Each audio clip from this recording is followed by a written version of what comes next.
네, 오늘 함께 보실 말씀은 야고보서 2장 14절부터 26절까지 말씀입니다. 야고보서 2장 14절부터 26절까지 말씀입니다. 내 형제들아, 만일 사람이 믿음이 있노라 하고 행함이 없으면 무슨 유익이 있으리요? 그 믿음이 능히 자기를 구원하겠느냐?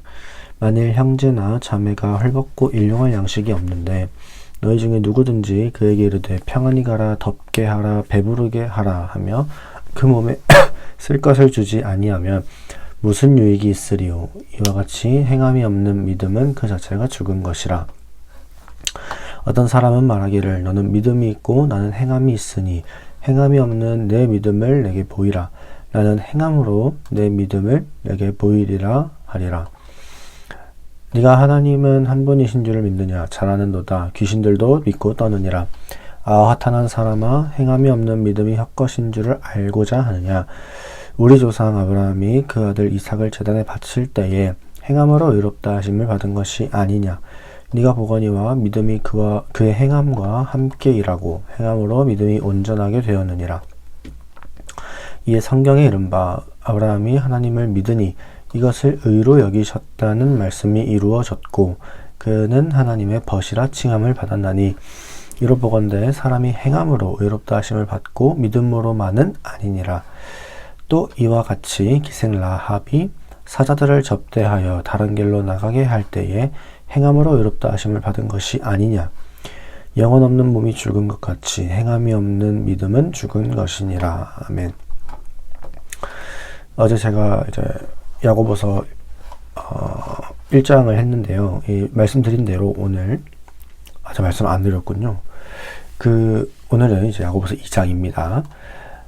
어제 함께 본 야고보서 1장은 이제 야고보가 계속해서 그리스도인의 행위에 대해서 말을 하고 있다 보니까 이 마치 구원이 행위로 얻는 것 같은 그런 인상을 좀 많이 주죠. 그러니까 이신칭의가 아니라 뭔가 행함으로 이행칭의가 되는 그런 느낌을 많이 줍니다.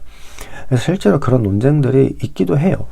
있기도 하고 이 바울과 야고보의 신학이 좀 다르다거나 바울은 뭐 믿음에 강조점을 두는 반면 뭐 야고보는 행위에 강조점을 둔다 뭐 이런 얘기들도 있습니다.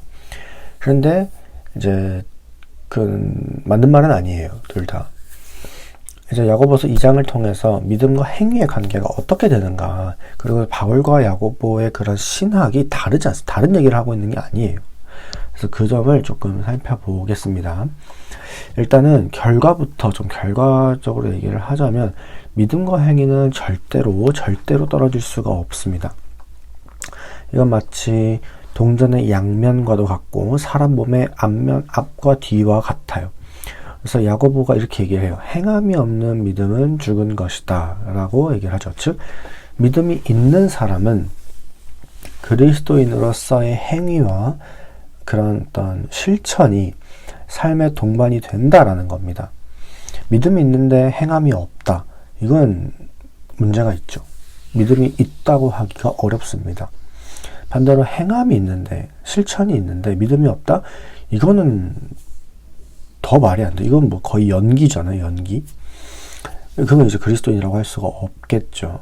물론 이제 사람마다, 개개인마다 뭐 차이는 있을 수 있어요. 뭐 믿음의 분량에 따라서 행함이 좀 다르게 나타날 수도 있고, 물론 그런 차이는 있을 수 있습니다. 그런데 그렇다고 해서 이 믿음과 행함이 아예 나누어진다거나 분리되는 건 아니에요. 이처럼 바울과 야고보는 이제 다른 말을 하는 게 아니라 결국 이제 같은 말을 하고 있는 거죠.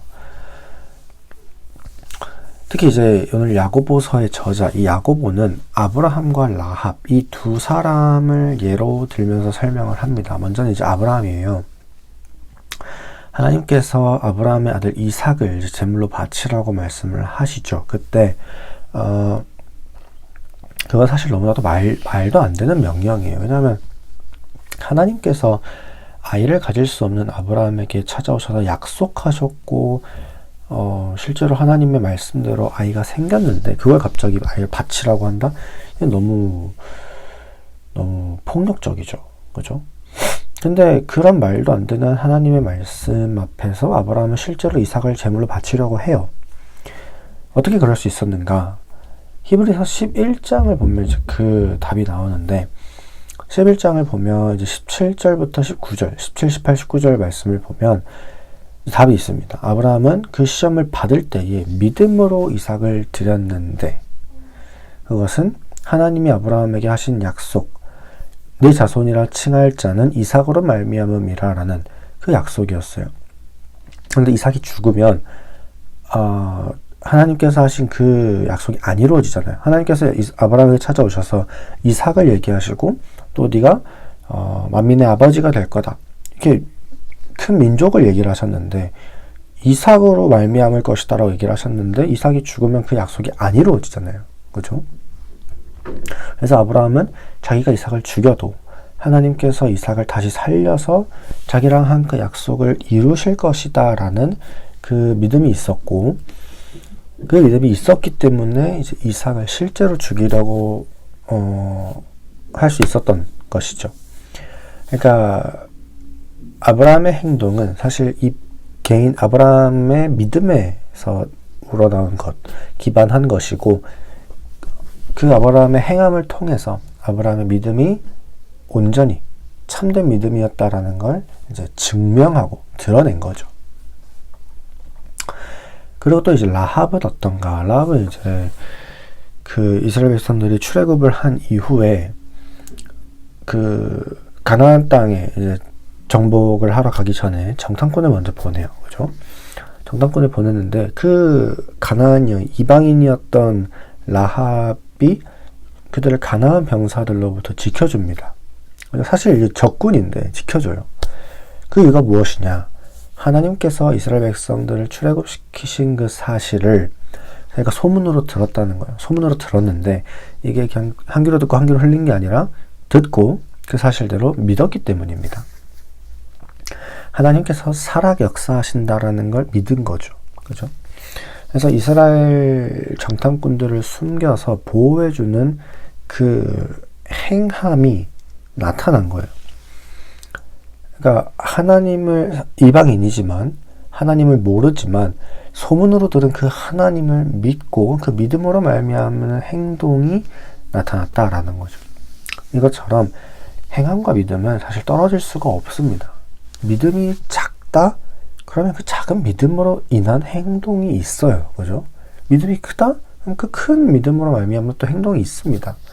차이는 있을 수 있죠. 그런 건. 근데 이제 분리가 되어서 믿음이 없거나 행함이 없다면 참된 믿음이라고 할 수는 없는 거죠. 처음에는 이제 그런 행함이 잘 안 나타날 수 있겠죠. 믿음도 작고, 믿음이 없다가 딱 믿었는데 갑자기 막 이렇게 행함이 갑자기 경건하고 뭐 이렇게 올바른 그런 행동, 의로운 행동, 그런 거룩한 행동, 그런 건 못합니다. 그죠? 어려워요. 하지만 우리는 이 믿음이 자라나고 성숙함에 따라서 우리의 행함도 함께 성장해 나가야 한다라는 거죠. 근데 그런 경우가 있어요.